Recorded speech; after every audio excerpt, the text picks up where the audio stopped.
हमारे यहाँ श्री सेवक जी महाराज कहते हैं, सेवक शरण सदा रहे अनत नहीं विश्राम, कै वाणी हरिवंश की कै हरिवंश ना। यदि चतुरासी जी का रोज पाठ कर लिया जाए, परम पवित्र श्री चतुरासी जी महामहिम प्रिया प्रीतम की प्रेम रस से भरी हुई है, तो 84 लाख योनियों से मुक्ति पक्का। देखो आज जो तुम 84 कोष ब्रजभूमि की यात्रा कराए ना, ये आप निश्चित समझ लो 84 लाख से मुक्त होने के लिए सर्वसमर्थ है ये परिक्रमा। अब जो हमारे अंदर वृत्तियां हैं असत, उनका नाश करने के लिए श्री चतुरासी जी है। भवजल निधि को नाव, काम पावक को पानी, प्रेम भक्ति को मूल, मोद मंगल सुखदानी। श्री चतुरासी जी महामोद मंगल सुख प्रदान करने वाली। और ऐसा ही नहीं, छुटी 84 भ्रमंते निरखय जुगल किशोर, निरखय जुगल किशोर घोर और रैन न जाने, पिए रूप रस मत भयो कछु बने न आने, प्रेम लक्षणा भक्ति होए ही आनंदकारी, और वृंदावन वास सखी सुख के अधिकारी। चतुरासी जी आप लोगों को परिचय में है? चतुरासी जी जानते? चतुरासी जी हमारे आचार्य का प्रधान ग्रंथ है चतुरासी जी वाणी। चतुरासी जी के अगर 12 पद रोज गायन करे तो हफ्ता में पूरी हो जाती है, बरसते 84,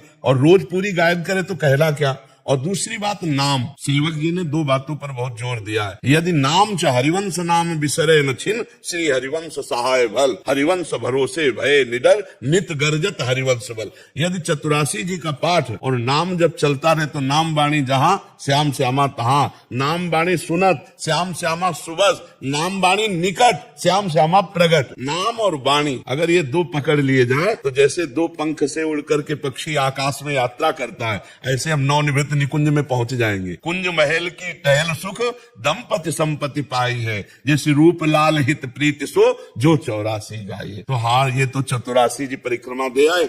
अब चतुरासी जी का रोज गायन करो और नाम जप करो तो देखो निकुंज पहुंच। कल्याण तो होता है ब्रजभूमि की परिक्रमा मात्र से, लेकिन श्री जी के पास पहुंच जाओगे ये वादा नहीं, ये वादा नाम बाड़े से होगा। कल्याण तो हो गया, इसमें कोई संशय नहीं। आप 84 कोष की परिक्रमा दे के आ रहे, हमारी ब्रजभूमि महामंगलमयी मोदमयी, लेकिन श्री जी के पास पहुंच जाओगे, इसके लिए श्रीमद चतुरासी जी और नाम है। आचार्य की कृपा से ही श्री जी तक पहुंचा जा सकता है, किसी तपस्या और साधना का फल। तो हरिवंश महाप्रभु साक्षात प्रियाजू की कृपा है, कृपा रूप जो वप धर्यो, और उनकी कृपा है चतुरासी जी। चतुरासी जी का जो लाभ मिल सकता है वो नाम से मिल सकता है, क्योंकि बिना नाम जप किए बुद्धि पवित्र नहीं होगी। नाम जपत आई सब सोए, देव सुबुद्धि कृपा करी मोई, पोई सुगुन माला रचो। सेवक जी महाराज कह रहे हैं नाम जपते ही वो बुद्धि प्रकाशित हो जाती है, जो चतुरासी जी के रस को लेने की योग्यता। तो इसलिए खूब नाम जप करो और जितना बन सके चतुरासी जी का पाठ करो, और कोई नशा मत करना ब्रज 84 कोष की परिक्रमा की, और कोशिश करो कोई पाप न बने। तो इसी जन्म में हमें लाडली लाल कृपा करके स्वीकार कर ले,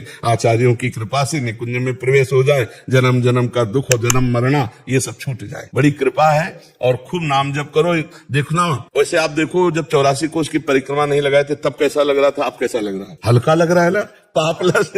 हाँ, ये परम मतलब एक आह्लाद अभी जैसे मिले। ये अगर स्वीकार कर लो कि रोज 12 पद चतुरासी जी के पढ़ेंगे और नाम का चलते फिरते उठते बैठते अभ्यास, तो आप देख लेना आपको कैसा, अगली बार मिलोगे तो फिर पूछेंगे कैसा आनंद है। नहीं, अब कोई नया पाप मत करना। जैसे कपड़ा धुल जाए ना तो बचा के रखना चाहिए, कोई दाग न लगे। तो पक्का धुल गए हो, ब्रज 84 को हमारी समर्थ श्री कृष्णमय भूमि है, तो अब आप गंदे ना हो, कोई गलत आचरण ना हो, कोई धर्म विरुद्ध आचरण ना हो, तो फिर श्री जी की कृपा होगी, नाम वाणी की कृपा होगी, हम और आगे बढ़ेंगे। हमारी यात्रा लाडली लाल तक है। जब तक राधा वल्लभ लाल जी के चरणारविंद का साक्षात्कार ना हो तब तक यात्रा अधूरी समझो। वो मैंने सुना, जैसे कि आज हम 84 कोर्स करके आ रहे थे, तो उसमें परिक्रमा में कई मंदिरों में ये बोला जा रहा था कि 3 बार अगर तुम 84 कोर्स करोगे तुम तुम्हारी मानी जाएगी। तो ये क्या है? नहीं नहीं नहीं नहीं, गलत गलत, ऐसा नहीं है। हाँ, एक बार 84 कोष की परिक्रमा लग गई तो 84 लाख योनियों से मुक्त हो गए। अरे भैया 3 बार करोगे तो मानी जाएगी, नहीं मानी नहीं जाएगी, तो ये सब फिर गई, ये सब फिर नहीं नहीं। देखो गाड़ियों में लगा रहे हो, इसलिए गाड़ियों में लगा रहे हो। तो फिर क्या गाड़ी से जाओ? ये गाड़ी नहीं है क्या? शरीर गाड़ी नहीं है क्या? एक बात समझो, जिनको कम समय है और हमारे तीर्थ स्थलों का दर्शन करते हैं, जो परिक्रमा में मिलते हैं, आप गाड़ी से जाओ चाहे पैदल जाओ, आपने दर्शन किया ना, आप उस स्थल पर तो गाड़ी पे नहीं चढ़े। मान लो आप बद्रीनारायण गए तो बद्रीनारायण के जहां से गाड़ी से उतरे वहां पैदल दर्शन किए ना। तो धाम के दर्शन, क्षेत्र के दर्शन सब हो रहे, इन सब बातों को मत समझो। हाँ, जिनको सामर्थ्य है वो पैदल दे, जिनकी और सामर्थ्य है दंडवती दे। अब जिनकी समय कम है तो वो दौड़ करके गाड़ी से दर्शन करे आए। तो भगवत लीलाओं के स्थलियों के दर्शन मात्र से परम कल्याण होता है। अरे तुम तो पूरे 84 कोस की बात कर रहे हो, हम कह रहे मानसी गंगा का आचमन कर लो, राधा कुंड को देख करके थोड़ा जल ऊपर छिड़, इतने से सारे पाप नष्ट हो जाएंगे। ये हमारी ब्रज भूमि भैया, और फिर वृंदावन धाम, और फिर महाराज जी साथ है, तो हमको क्या परेशानी है। हाँ, अगर तुम्हें ऐसे लगता हो कि 3 बार से पूर्ति होती तो महाराज जी को खड़े करके 4 बार परिक्रमा करके धन्यवाद कर ले, हो गया। और क्या, सारा वृंदावन सखियों का है। महाराज जी मेरा सवाल है कि अनजाने में किसी से गलती हो गई हो और उस गलती से किसी का नुकसान हो गया हो, जो अनजान में हुआ था, उसको माफी अभी कैसे मिलेगी? इसके बुरे कर्म से हमने कैसे छुटकारा पा सकते? वैसे अनजाने में जो कुछ ऐसे पाप हैं जो हो जाते हैं, जैसे हम असावधान है, नीचे देखा नहीं, कोई जीव मर गया, या हम गाड़ी से चल रहे हैं, अचानक कोई जीव क्रॉस कर रहा है, अब तुरंत कंट्रोल करते करते घटना घट गई और हमारे हृदय में जो जलन हुई उसकी, वही उसका प्रायश्चित। क्योंकि हमने कोई संकल्प नहीं किया, हमने कोई मारने का प्रयास नहीं किया, या हमने किसी के नुकसान की कोई वृत्ति नहीं रखी, अचानक कोई ऐसी घटना घट जाती है तो उसमें जो हमको जलन होती है कि मेरे से ऐसा क्यों हो गया, वही उसका प्रायश्चित हो जाता है। और जो थोड़ा विशेषता, तो फिर स्वप्न में उसको दंड मिलता है। भयावह स्वप्न देखा, बड़ा बस खत्म हो गया। ऐसा जो जानकारी से पाप होते हैं उनका प्रायश्चित करना, अनजाने में जो हो जाते हैं उनका प्रायश्चित 2 रूप में हो जाता है। एक तो स्वयं में भयंकर जलन पैदा हो जाना, जैसे आपको कि कैसे मैं उरीन हूँ, कैसे मैं उससे निकलूं, तो यही उसका प्रायश्चित है। और दूसरा स्वप्न आदि में भयावह स्वप्न नहीं आते, 4 लोग मिलकर हमें मार रहे हैं, पीड़ा दे रहे हैं, फिर जगह तो कुछ नहीं था, तो जो इतनी देर पीड़ा मिली वो अनजाने में किए हुए पाप का प्रायश्चित हो। समझ पाए आप? महाराज जी आम धारणा है कि मनुष्य को अपने कर्मों का फल अगले जन्म में मिलता है, इसलिए वो निर्भीक होकर इस जीवन में अधर्म के जरिए धन संपदा का अर्जन करता है और लेकिन अत्यधिक अपराध बन जाने पर इसी जन्म में उसको दंड प्राप्त, जैसे महत अपराध बन जाए तो आयु क्षीण हो जाएगी और उसके अकाल मृत्यु का योग बन जाएगा। साधु अवज्ञा तुरत भवानी, कर कल्याण अखिल के हानि। छोटे मोटे अपराध तो ठीक है, लेकिन अगर महत अपराध बन जाए तो तत्काल लागू हो जाएगा। नहीं, अत्यंत दुष्ट को गोली मार दी जाती, न्यायालय तक पहुंचाने के बाद पीछे होती है, पहले उसको गोली मारी जाती। नहीं तो न्यायालय कानून के अनुसार फिर अपराधी को फांसी या सजा मिलती है, लेकिन अत्यंत दुष्ट जैसे आतंकवाद, क्योंकि अगर उनको चांस मिला तो फिर उनको मृत्यु दंड ही उनका सच्चा मार्जन है उनके अपराध का। तो जब महत अपराध बन जाता है तो फिर इसी जन्म में लागू हो जाता है। और साधारण अपराध बनते हैं शुभ अशुभ, तो वो उसके चलते रहते हैं, फिर भगवान देते हैं, क्योंकि अनंत जन्मों का हिसाब किताब है। तो हमें लगता है कि इस कानून को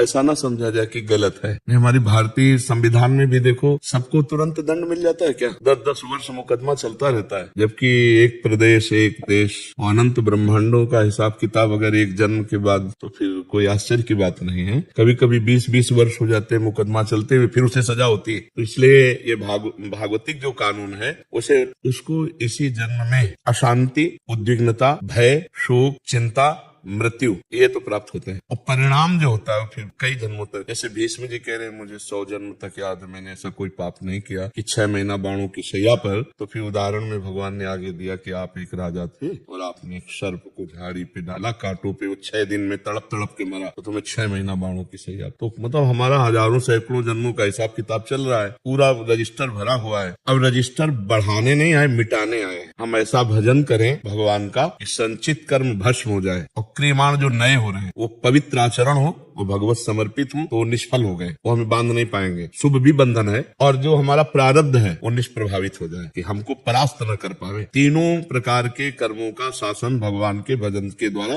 किया जा सकता है। संचित को भस्म, क्रियमाण को निष्फल, और प्रारब्ध को निष्प्रभावित। प्रभावित तब माने जब हमको रौंद के गिरा दे, भगवान से विमुख कर दे। तो भगवान से विमुख कर दे, इतना बड़े प्रारब्ध की सामर्थ्य हम नहीं रहे। तो हम ऐसा भजन करें कि विध्वंस कर दे संचित कर्म को, और निष्फल कर दे क्रियमाण को, और निष्प्रभावित कर दे। हम भगवान के अंश हैं, हम भगवान सच्चिदानंद के अंश हैं, और मनुष्य जन्म यही करने के लिए मिला है, केवल भोगने के लिए नहीं मिला। केवल भोगने के लिए पशु योनियां हैं, देव योनियां हैं, मनुष्य योनि नए कर्म का। तो हम ऐसा भजन करें, ऐसा परोपकार करें, ऐसा परहित करे कि हमारा मंगल हो जाए। इसी जन्म में हम इन 3 कर्मों से मुक्त हो जाएं, क्रियमाण, प्रारब्ध और संचित। तीनों से हम त्रिगुणात्मिका माया से मुक्त होकर भगवान को प्राप्त हो। किसका प्रश्न था? हाँ प्रभु। तो ये भागवतिक और हमारे भारतीय कानून को भी देखना, कहाँ तुरंत सब कुछ हिसाब किताब हो जाता है क्या? वर्षों लगते हैं। तो फिर तो भगवान का बहुत बड़ा दरबार है। पर ये जो बात बताई ना तत्काल, हाँ हमने देखा एक बदमाश जो है भाग कर आया था, जब हम शेनपुर में थे, बगीचे में बहुत बड़ा जंगल था, उसमें उसकी हालत ये थी 5 मिनट चैन से बैठ नहीं सकता, तब तक रुका क्यों? बस ना भयभीत, अशांत, उद्विग्न, विषाद युक्त। ये कर्म का ही तो फल है ना, कि चैन नहीं है, शांति नहीं है, हर समय भय लगा, कहीं से भी कोई आ सकता है, पुलिस आ सकती है, या उसकी पार्टी में विरोध हो गया था, हमारी पार्टी का ही कोई हमें मार दे, बड़ा बड़ा भय। तो मनुष्य जन्म मिला है निर्भय होने के लिए, निश्चिंत होने के लिए, निशोक होने के लिए। ये होगा भगवान की शरण में। भगवान की शरण में जो शबीत आया आवा शरणाई रखियो ताई प्राण की नहीं। भगवान कह रहे जैसे प्राणों की रक्षा अपने लोग करते हैं, वैसे भगवान हमको अपने प्राणों की तरह रक्षा करते हैं यदि हम भगवान की शरण में हो जाए। तो निर्भय होकर कोई पाप तो नहीं कर सकता ज्यादा दिन, भयभीत, शोक मगन, चिंता और सब। और जब पाप बढ़ गया तो किसी के मारने की जरूरत नहीं, वो अपनी भी मौत मर जाता है, बहुत दुर्गति होती है। अवश्य में वो भोक्तव्यम कृतम कर्म शुभा अशुभम, शुभ अशुभ। ऐसा नहीं है कि कोई गलत करने वाला सजा बना रहे, क्या श्रृंगार है घर और परिवार सब सुसज्जित, ऐसा नहीं। मिटिया मेट होते हुए देखा है, आप लोग भी देखते हो, थोड़े दिन चलता है, थोड़े दिन पुण्य जब तक रहेंगे ना तब तक चलेगा, इसके बाद मिटिया मेट हो जाएगा। मंदोदरी रावण की छाती कूट के ऐसी कहती कि प्रीतम जब तुम चलते थे तो धरती कांपती थी, और राम विमुख हाल तुम्हारा, राम कोकुल रोवनिहारा। प्रत्यक्ष दिखा देते भगवान, पाप कर्म करने वाला अंततो गत्वा विनाश को ही प्राप्त होता है। हाँ, तत्काल नहीं है, तत्काल नहीं कि आपने किसी का कत्ल किया और आप तत्काल आपका गला काट दिया, ऐसा नहीं, ना हमारे कानून में है और न भागवतिक कानून। समय का इंतजार करो, अपने आप दंड मिल जाएगा, अपने आप दंड मिल जाएगा। तुम्हारा कर्म ही तुमको दंड देगा, तुम्हारा कर्म ही तुम्हें दंड दे देगा, कोई दूसरा दंड नहीं देता, कर्म ही देता है दंड। किसी की खोपड़ी में, तुम्हारी खोपड़ी में बैठ जाएगा, तुम्हारी खोपड़ी में बैठ के तुम्हारे हाथ से तुमको जहर खवा देगा, तुम्हारे हाथ से तुमको पंखे में लटका देगा, तुम्हारे हाथ से गोली शूट करवा देगा। कर्म बलवान है, इसलिए ऐसा न मानना चाहिए कि बाद में देखा जाएगा, देखने लायक नहीं रहोगे, ऐसा दंड आता है देखने लायक। सच्ची कहते हैं पाप से डरो, वो जब फलीभूत होता है ना तो अच्छे अच्छों के भगवत प्राप्त संतों के शरीर में भी प्रारब्ध अपना प्रभाव दिखाना चाहिए। रामकृष्ण परमहंस जी के गले में कैंसर, बड़े बड़े महापुरुषों के कर्म अवश्य भोगना पड़ता है। इसीलिए कोई ऐसा ना समझो कि हमने जो कर्म किया उसका फल नहीं मिलेगा। अगर कहीं डिलीट कर सकते हो तो एकमात्र भगवान का भजन है, दूसरा कोई उपाय नहीं। भजन से ऐसा होता है, अगर ऐसा ना होता तो कोई जीवन मुक्त होता ही नहीं, कोई भगवान को प्राप्त ही नहीं कर पाता, सब कर्म भोग में फंसे रहते। भगवान के नाम में इतनी सामर्थ्य है, मिटा देंगे आपके संचित कर्म को, मिटा देंगे, पक्का मिटा देंगे। बहुत बड़ा गोदाम जमा है संचित कर्म का। इसलिए नाम, भगवान का नाम जितना जप लो, इस बात को मत देखो कि वो पापी बहुत सुखी है, वो बहुत गाड़ियां और बहुत रुपया पैसा सब मिट्टी में मिल जाएगा। अब आप अविनाशी है नहीं कि आप देख सको, शरीर विनाशी है, दृष्टि प्राकृतिक है, नहीं बिल्कुल मिट्टिया में दिखाई देता है। एक दो नहीं, कई उदाहरण हमने देखे, कई उदाहरण देखे। इसी जन्म में जहाँ ताज बांध करके चलते थे, दुखिया को न सताइए दुखिया देगा रोए, और जब दुखिया के मुखिया सुने तब तेरी गति का, मिट्टी में मिल गए। इसलिए बहुत कर्म किसी को बख्शता नहीं है, इसलिए मत सोचो कि हमारा पाप कर्म कोई जान नहीं पाया, लेकिन सरकारी बैंक में जमा ब्याज सहित मिलेगा तुम्हें। अगर मिटा सकते हो तो भजन के द्वारा मिटा दो, नहीं तो भोगना पड़ेगा। अभी मिटा दो, निकल पड़ा तो भजन करते हुए भी भोगना पड़ेगा। ये भी बात है, पूर्व का जैसे बाण छूट गया वो तो लगेगा कि जो तूड़ीर में उसे भस्म कर सकते हो, तो जो संचित कर्म वो तो भस्म हो जाएंगे, लेकिन जो प्रारब्ध बन के आ गया, अगर भजन में चित्त लगाए तो प्रभाव कम रहेगा, पर शरीर में रहेगा उसका प्रभाव। आप समझ पाए? हम जब पूजा अर्चना सेवा करते हैं तब कुछ महिला भक्त मंदिर में बहुत कम वस्त्र परिधान करके आते हैं, उससे अंग प्रदर्शित होते हैं, अन्य भक्तों को ना चाहते हुए भी देखना पड़ता है। हम जब उनसे कहते हैं तो कहते हैं कि हमारी मर्जी, तुम्हें क्या अधिकार, और लड़ने लग जाते हैं। महाराज जी कृपया मार्गदर्शन करें कि ऐसे मंदिर आदि में या कोई मंदिर या कहीं भी देखो, आज जो है मन और इंद्रिय की गुलामी को स्वतंत्रता माना गया है। अध्यात्म के शब्दों में भी समझेंगे आप, मन और इंद्रिय की गुलामी को स्वतंत्रता माना गया है।